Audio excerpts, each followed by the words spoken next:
నమస్తే అందరికీ. ఐఎమ్ చంద్రశేఖర్, మహాజన రాష్ట్ర సమితి, ఆంధ్రప్రదేశ్.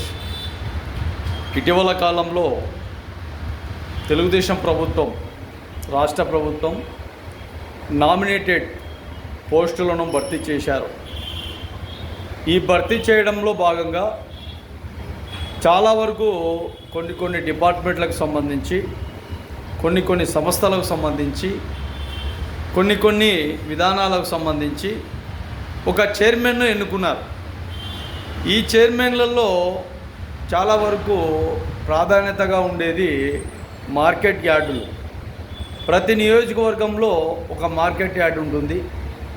ఆ మార్కెట్ యార్డులోనే కొన్ని చోట్ల పశువుల సంత, వారం సంతలు కూడా నిర్వహిస్తారు.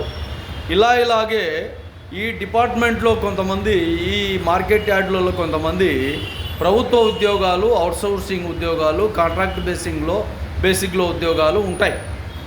కాకపోతే ప్రభుత్వ ఉద్యోగాలు ఎప్పటికైనా కానీ దాదాపు వాళ్ళ రిటైర్మెంటు 58 కావచ్చు, 60 కావచ్చు, 62 కావచ్చు. కానీ ఇక్కడ నామినేటెడ్ పోస్టులలో చైర్మన్గా ఎన్నుకోబడిన వ్యక్తులు ప్రభుత్వ ఉద్యోగులను ఒత్తిడి చేస్తూ వాళ్ళ దగ్గర నుంచి డబ్బులు వసూలు చేయాలని దౌర్జన్యంగా మాట్లాడుతున్నారు. చాలా జాగ్రత్త. మీరు అధికార పార్టీలో ఉన్నా కూడా